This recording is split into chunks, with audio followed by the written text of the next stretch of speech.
Assalamualaikum warahmatullahi wabarakatuh.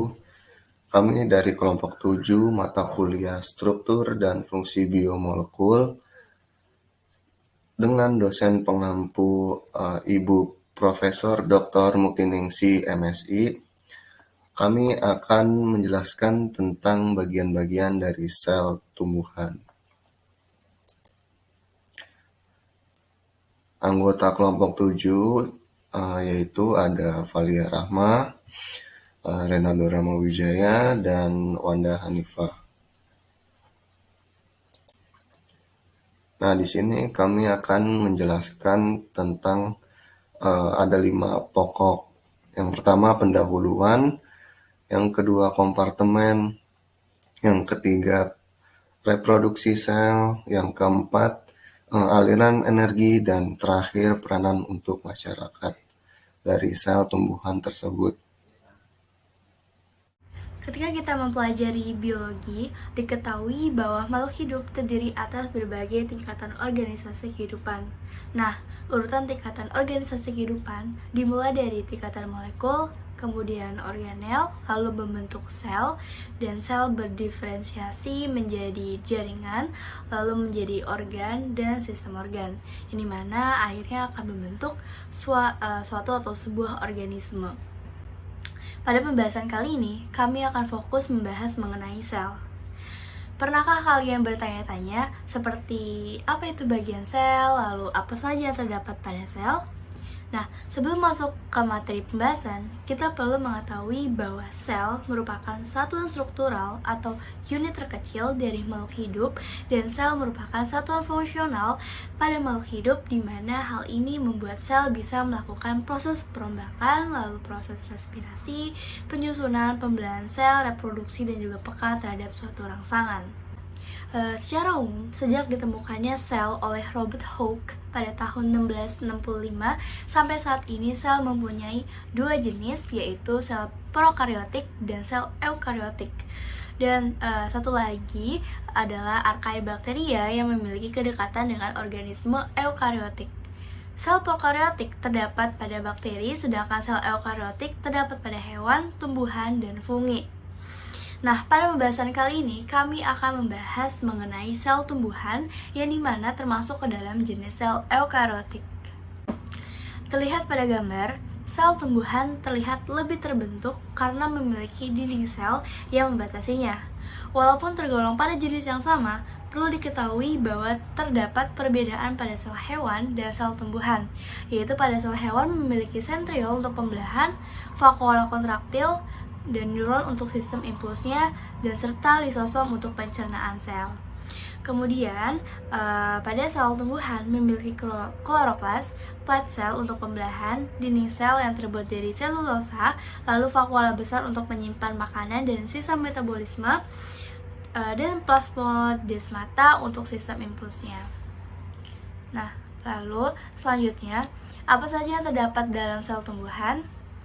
Nah, ada 4 bagian utama pada sel tumbuhan, yaitu inti sel yang terdiri dari nukleolus, kromatin, nukleoplasma, dan membran inti.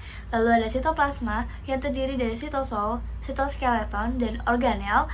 Lalu ada membran sel yang terdiri dari fosfolipid bilayer, protein, lalu kolesterol, dan glikogen. Dan yang terakhir yaitu dinding sel. Nah, organel pada sel tumbuhan kami kelompokkan berdasarkan fungsi garis besarnya, yaitu instruksi genetik, lalu sistem endomembran, konversi energi, dan terakhir yaitu kerangka dan pelindung sel. Pertama-tama adalah nukleus. Bisa dilihat struktur nukleus pada gambar, di mana bentuk dari nukleus adalah bulat, dan yang menyelubungi nukleus ada membran luar dan membran dalam. Ada pori-pori untuk keluar dan masuknya ribosom, di mana terlihat ada banyak ribosom yang menempel pada gambar. Ya, dan pada nukleus terdapat inti sel atau nukleolus, di mana dalam inti ini yang berperan besar sebagai pusat selnya karena menyimpan materi hereditas dari tumbuhan itu sendiri, yaitu DNA dalam bentuk kromatin, dan membentuk DNA atau RNA, yaitu mRNA atau messenger RNA, lalu tRNA dan rRNA, serta sintesis atau membuat organel ribosom. Nah, selanjutnya organel ribosom atau organel ribosom ini yang sebelumnya telah disintesiskan di nukleus, yang dimana fungsi utamanya adalah sebagai sintesis protein menggunakan DNA yang telah dihasilkan oleh nukleus. Proses pembentukan protein secara singkat adalah DNA yang dihasilkan oleh nukleus akan dirubah menjadi RNA dan kemudian akan masuk ke dalam ribosom untuk diubah menjadi protein. Nah, selanjutnya masuk ke dalam sistem endomembran. Pertama adalah retikulum endoplasma atau RE. Bisa dilihat pada gambar, RE letaknya adalah melekat pada nukleus. Ribosom yang telah keluar dari nukleus yang telah disintesiskan tadi kemudian akan menempel pada RE. Sebelumnya perlu diketahui bahwa RE itu dibagi menjadi dua jenis, yaitu RE kasar dan RE halus. Nah, tempat untuk menempel ribosom ini adalah di RE kasar. Bisa dilihat pada gambar, ribosom yang membawa protein yang telah disintesiskan itu akan menempel pada RE kasar. Di sini protein yang tadi akan dimodifikasi agar lebih menjadi lebih fungsional gitu. Seperti apa protein yang dibutuhkan oleh tumbuhan itu, maka tumbuhan akan memproses protein itu di dalam selnya. Nah, RE kasar juga sebagai tempat sintesis protein tertentu, yaitu lokasi protein yang akan disekresikan atau dikeluarkan, lalu membuat protein membran dan hormon-hormon pada tumbuhan. Lalu fungsi selanjutnya adalah melepaskan vesicle transport yang berisikan materi yang diproses dalam RE kasar untuk masuk ke dalam badan Golgi.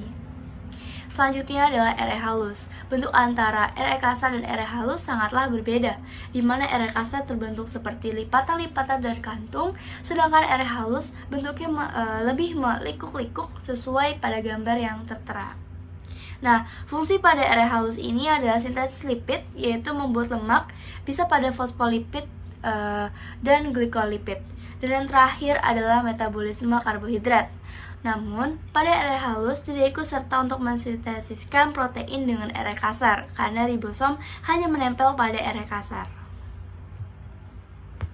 Sistem endomembran selanjutnya adalah badan Golgi. Vesikel yang berisi materi yang dibutuhkan dan dikeluarkan oleh RE kasar dan halus, kemudian masuk ke dalam badan Golgi yang masuk ke bagian cis atau penerima dari badan Golgi itu sendiri. Lalu di badan Golgi, vesikel berisi protein tadi akan dimodifikasi lebih lanjut dan badan Golgi juga dapat digunakan sebagai gudang dari protein ya, dari produksi protein dari sel. Nah, lalu pada badan Golgi ini fungsi lainnya adalah sebagai pembuat organel vakuola dan vesikel baru yang akan keluar melalui bagian trans dari badan Golgi. Nah, selanjutnya vakuola. Vakuola pada tumbuhan merupakan organel paling besar, di mana vakuola pada tumbuhan ini dibatasi oleh tonoplas sebagai membran luarnya, di mana pada mikroskop vakuola terlihat bening karena di dalamnya terkandung banyak air, dan di mana fungsi vakuola pada sel adalah sebagai turgiditas. Dan vakuola ini berfungsi sebagai tempat menyimpan senyawa atau cadangan makanan yang diproduksi oleh tumbuhan itu. Selanjutnya, masuk ke dalam organel yang berfungsi sebagai konversi energi dan metabolisme. Pertama adalah mitokondria, di mana pada mitokondria ini terjadi respirasi seluler atau respirasi yang menggunakan oksigen atau O2, yaitu katabolisme, yang dimana proses singkatnya akan dibentuk energi yang berbentuk ATP atau adenosin trifosfat. Nah, selanjutnya adalah kloroplas. Kloroplas merupakan organ terpenting juga pada tumbuhan, dan kloroplas ini merupakan salah satu ciri khusus yang dimiliki oleh tumbuhan, yang dimana kloroplas atau plasid ini berfungsi sebagai organel yang menangkap energi cahaya dalam proses fotosintesis karena terdapat yang namanya pigmen hijau. Lalu pada proses fotosintesis juga diproduksi sebuah produk, yaitu gula. Ya, produksi gula sebelumnya akan melalui beberapa tahapan, yaitu pada reaksi terang di tilakoid, lalu siklus Calvin di tilakoid, dan reaksi gelap di stroma. Bagian fungsi terakhir dari organel adalah kerangka dan pelindung sel. Untuk kerangka sel, sel tumbuhan memiliki sitoskeleton. Pada semua sel eukariotik pasti memiliki sitoskeleton pada selnya. Mungkin bisa dibayangkan dengan pernyataan seperti bagaimana sel dapat mempertahankan bentuk tubuhnya. Nah, sitoskeleton yang terbentuk dari berbagai filamen-filamen atau benang halus yang sangat banyak ini sehingga sel dapat mempertahankan bentuk tubuhnya. Jika pada tumbuhan dilindungi juga oleh dinding sel, yang dimana jadi sitoskeleton ini selain untuk memberi bentuk tubuh, sitoskeleton pada sel tumbuhan juga berperan dalam pembelahan sel karena tidak adanya sentriol pada sel tumbuhan, lalu membantu pembentukan dinding sel dan membantu posisi dan mobilitas atau pergerakan pasif organel sel. Sitoskeleton pada sel eukariotik memiliki 3 jenis filamen, yaitu mikrotubulus, filamen intermediate, dan filamen aktin. Seperti pada PPT, dijelaskan perbedaan pada setiap filamennya, ada pada ukurannya, bentuknya, penyusunnya, atau subunit atau dimernya.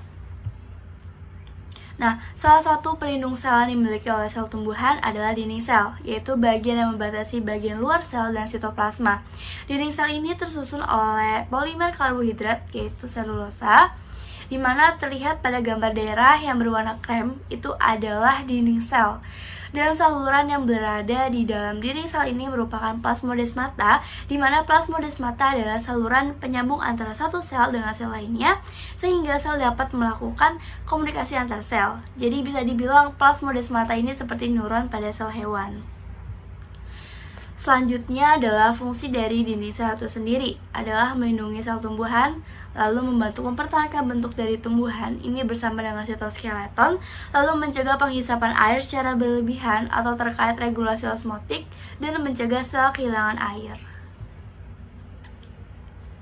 Dan yang terakhir ada membran sel. Letak dari membran sel ini ada di antara dinding sel dan sitoplasma. Membran plasma bersama dinding sel ini berfungsi sebagai pelindung sel, dan membran plasma bersama sitoskeleton berfungsi sebagai pembelahan sel, membantu posisi serta mobilitas organel.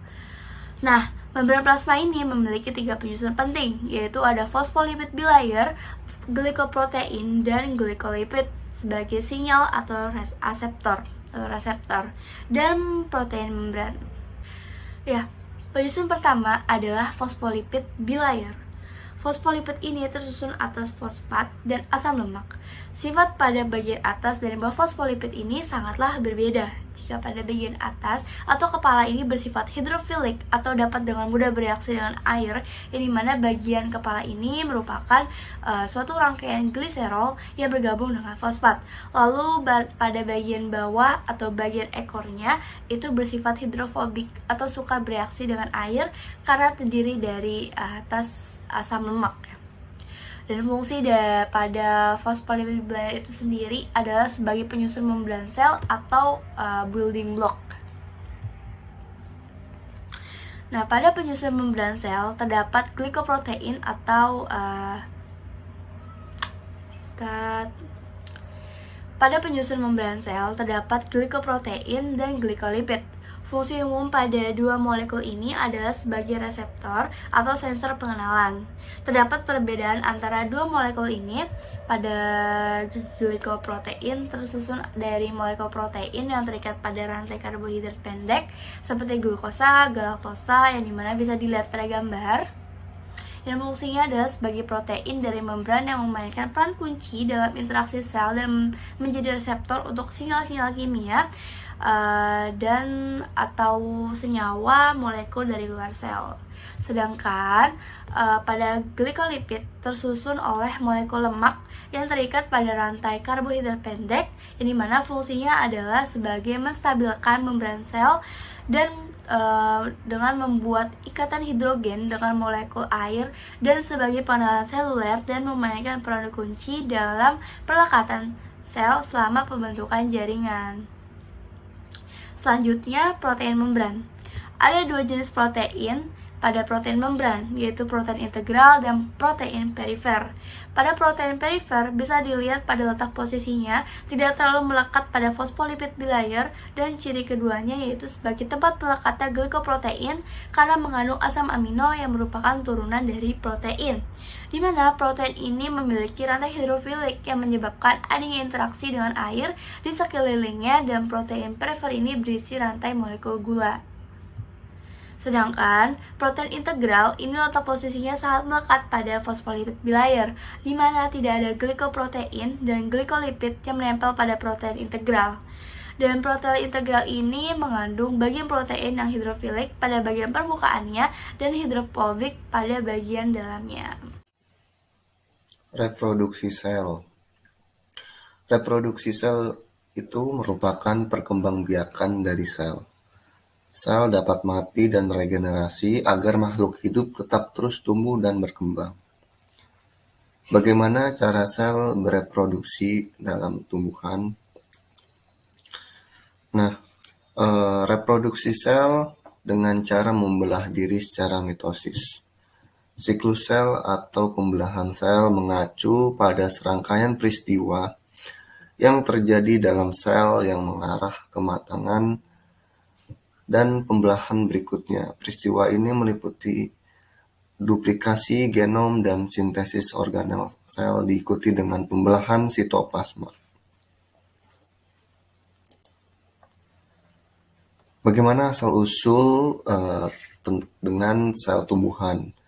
Ada ilmuwan yang mengatakan bahwa sel tumbuhan merupakan gabungan dari nenek moyang cyanobacteria dan proteobacteria yang berevolusi. Eukariota atau eukariot mungkin berevolusi dari asosiasi endosimbiotik antara organisme prokariotik yang berbeda. Hal ini ditunjukkan dengan perbandingan urutan RNA ribosom atau rRNA menunjukkan bahwa plastida tanaman memiliki nenek moyang yang sama dengan cyanobacteria modern. Jadi plastida ini merupakan ada ilmuwan yang menyatakan kalau RNA dari plastida ini sama dengan RNA di cyanobacteria modern. Dan urutan rRNA mitokondria dari eukariot yang masih berbagi homologi terbesar dengan alpha group dari proteobacteria yang mencakup beberapa generasi parasit intraseluler. Jadi bisa disimpulkan bahwa ada yang meneliti bahwa sel dari tumbuhan modern saat ini merupakan gabungan dari cyanobacteria itu dan proteobacteria seperti itu. Nah, ini merupakan proses dari siklus sel yang terdapat di tumbuhan.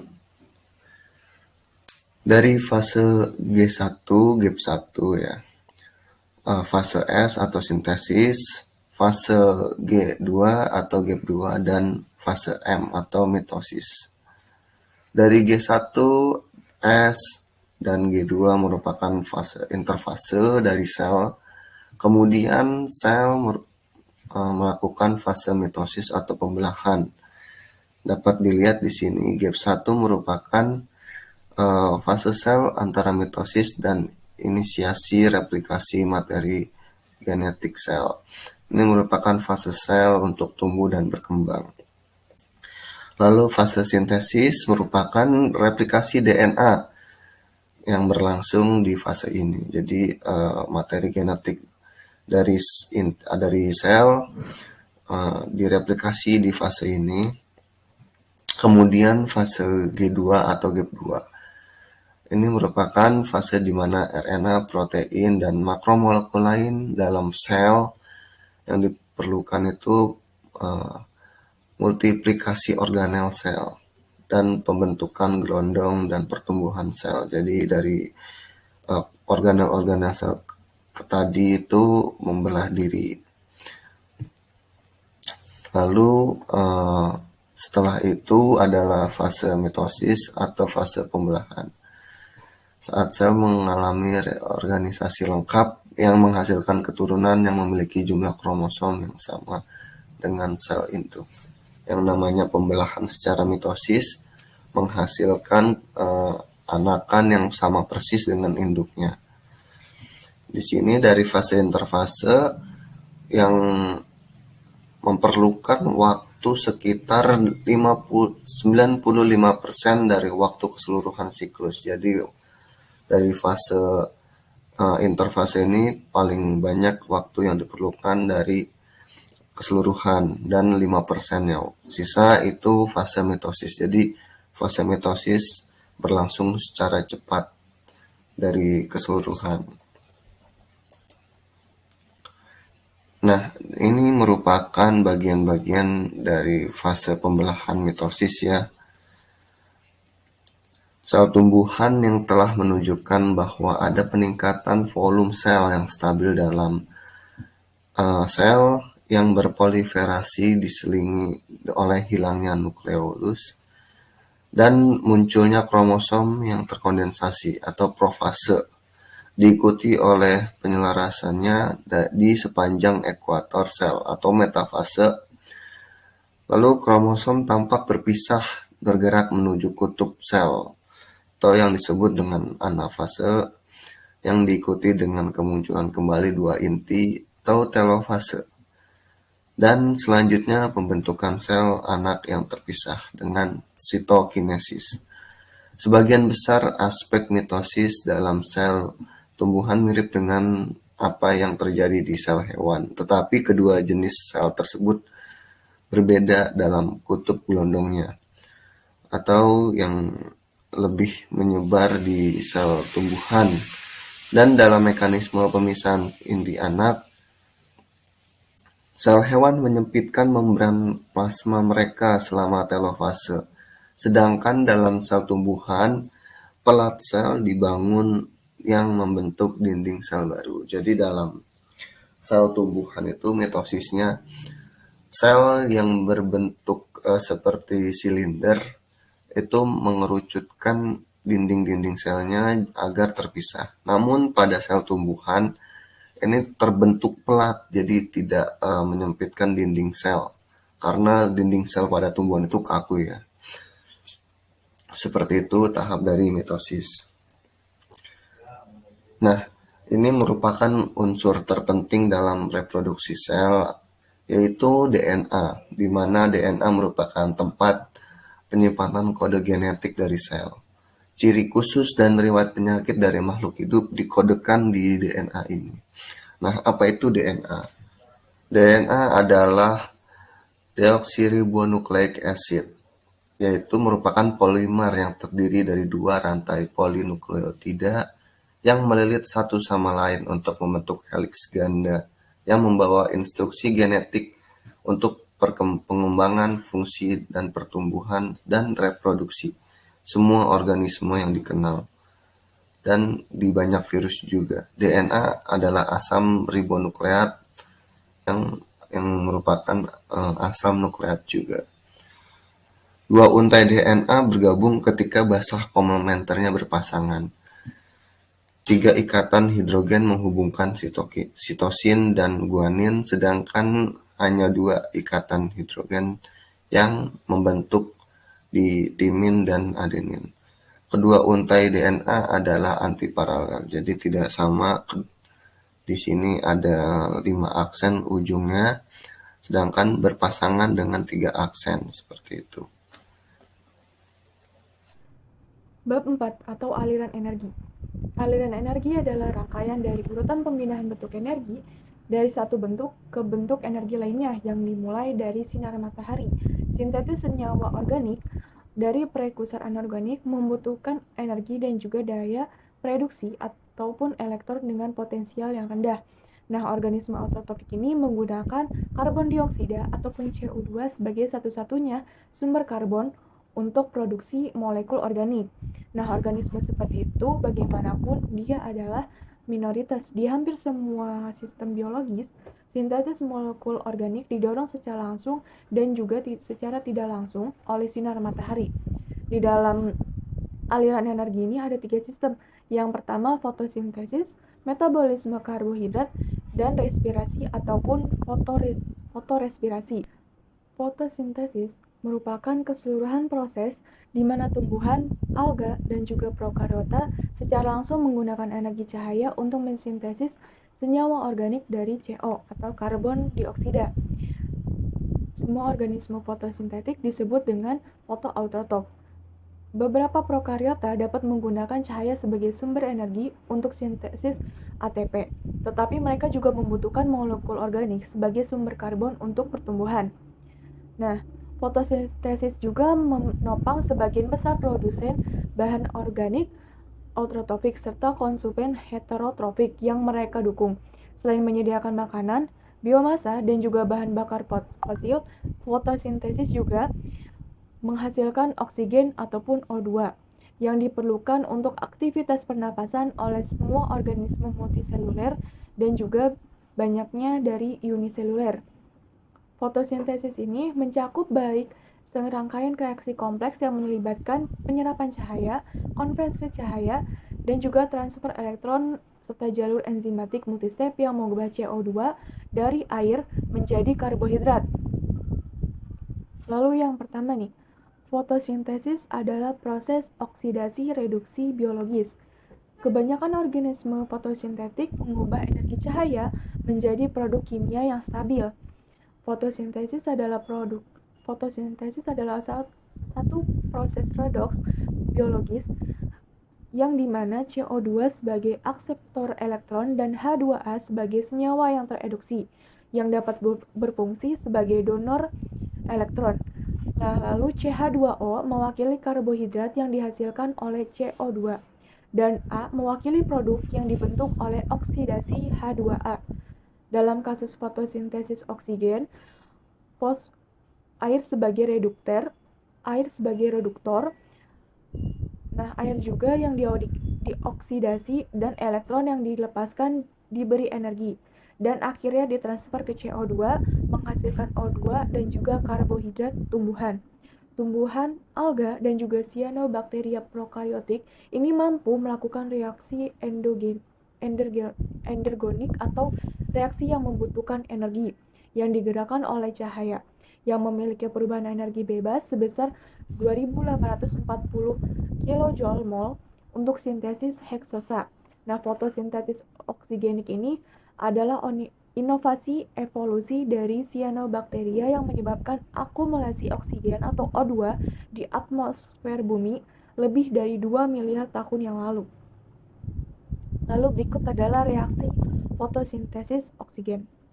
Lalu selanjutnya, pada eukariota fotosintesis ini terjadi di kloroplas ataupun organel khusus. Nah, di dalam eukariota ini, reaksi biofisik dan juga biokimia fotosintesis itu terjadi, yang muncul endosimbiotik sel prokariotik dan juga bakteri fotosintetik yang terkait dengan cyanobacteria. Nah, struktur kompleks kloroplas yang mencerminkan fungsi biokimia yang beragam ini berasal dari tumbuhan darat dikelilingi oleh sistem membran ganda yang terdiri dari selubung luar dan juga dalam yang mengandung sistem membran internal yang sangat kompleks. Sistem membran internal ini dikenal sebagai membran tilakoid, mengandung daerah yang berbeda. Beberapa tilakoid ataupun tilakoid granal ini diatur menjadi grana, tumpukan membran yang tertekan, sedangkan yang lain, tilakoid stroma ini tidak tersusun dan dengan demikian terpapar ke media cairan sekitarnya, ataupun stroma kloroplas. Membran tilakoid ini saling berhubungan dan melingkupi ruang internal yang dikenal sebagai lumen. Lalu selanjutnya, fotosintesis terdiri dari reaksi terang dan juga reaksi karbon. Selama tahun 1950 sampai dengan 1600-an, percobaan menunjukkan bahwa kloroplas terisolasi dapat mengubah CO2 ataupun karbon dioksida menjadi karbohidrat dalam cahaya.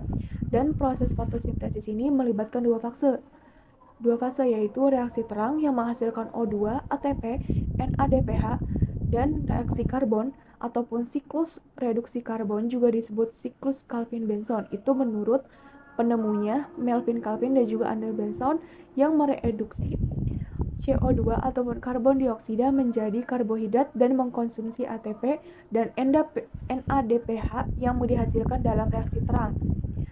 Kedua fase fotosintesis ini terjadi secara bersamaan, tetapi mereka berada di daerah yang berbeda dari kloroplas.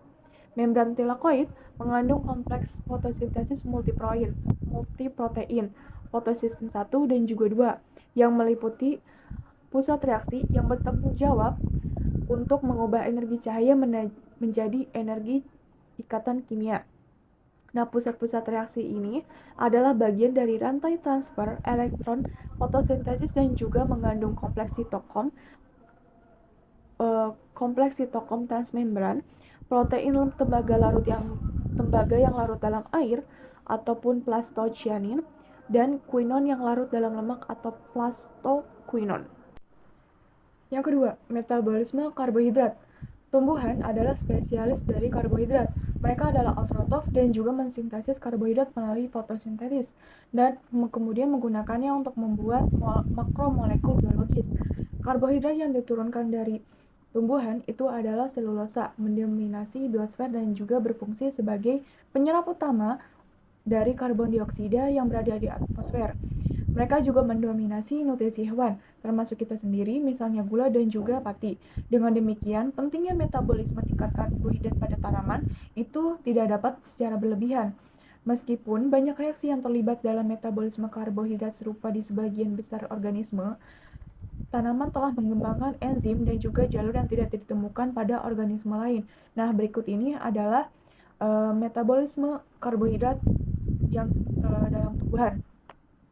Beberapa ciri khas tumbuhan membantu menjelaskan konfigurasi metabolisme unik mereka. Tumbuhan adalah fotosintesis. Terlepas dari beberapa spesies parasit, tanaman memanfaatkan energi cahaya dan menggunakannya untuk mengubah nutrisi sederhana seperti CO2, air, dan juga ion anorganik menjadi semua zat yang diperlukan untuk gaya hidup autotrofik mereka. Penggunaan utama dari energi yang ditangkap adalah reduksi CO2 melalui siklus Calvin-Benson. Nah, triosa fosfat ini dihasilkan dan juga digunakan oleh sel fotosintesis untuk biosintesis asam nukleat, protein, lipid, dan polisakarida, serta koenzim dan banyak metabolit sekunder, produk alami.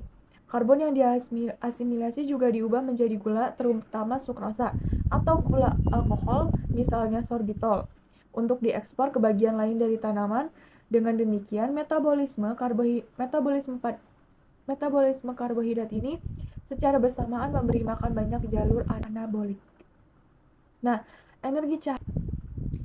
tumbuhan mengandung plastisida. Plastisida adalah organel yang ditemukan hanya pada tumbuhan dan juga alga. Mereka dapat terjadi sebagai beberapa jenis berbeda yang memenuhi peran khusus dalam berbagai jaringan tanaman. Plastida juga sangat terlibat dalam metabolisme karbohidrat, dan mereka juga melakukan banyak reaksi pion sintetik dan penting terjadi pada sel tumbuhan, termasuk fotosintesis dalam kloroplas. Lalu yang ketiga itu ada respirasi aerobik. Suatu proses yang umum untuk hampir semua organisme eukariotik melibatkan oksidasi terkontrol dan juga substrat organik tereduksi menjadi CO2 dan H2O. Banyak senyawa dapat berfungsi sebagai substrat untuk respirasi, termasuk karbohidrat, lipid, protein, asam amino, dan juga asam organik. Nah, respirasi melepaskan sejumlah besar energi bebas yang disimpan dalam molekul ATP. Energi ikatan kimia ini dapat digunakan untuk mendorong reaksi metabolisme yang terlibat dalam pertumbuhan, pengembangan, dan juga pemeliharaan tanaman.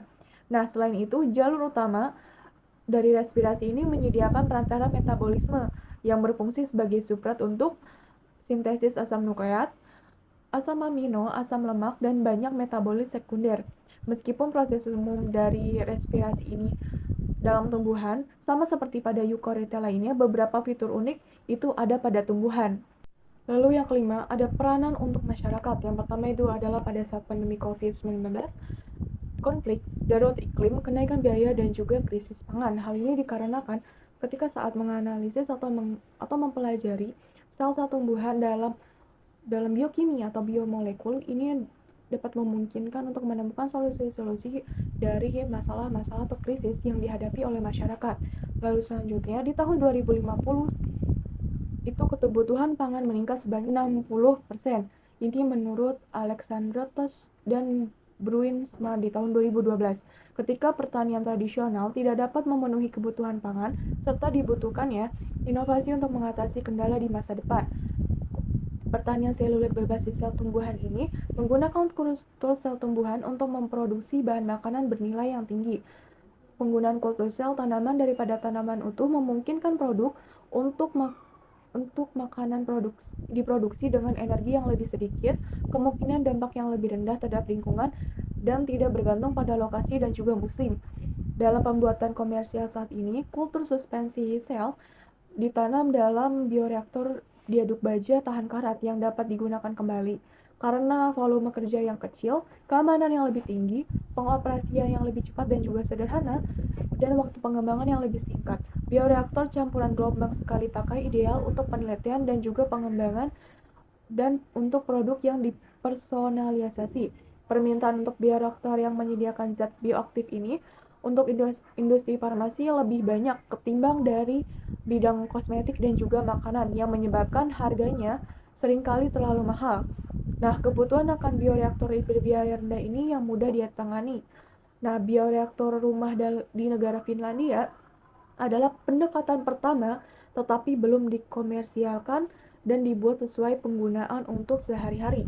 Selain itu, bioreaktor ini tuh harus dipastikan bahwa penggunaan memiliki akses ke kultur, inokulum, dan juga media kultur yang sesuai dengan makanan di masa depan. Presentasi dari kelompok kami, kurang lebihnya mohon maaf. Wassalamualaikum warahmatullahi wabarakatuh.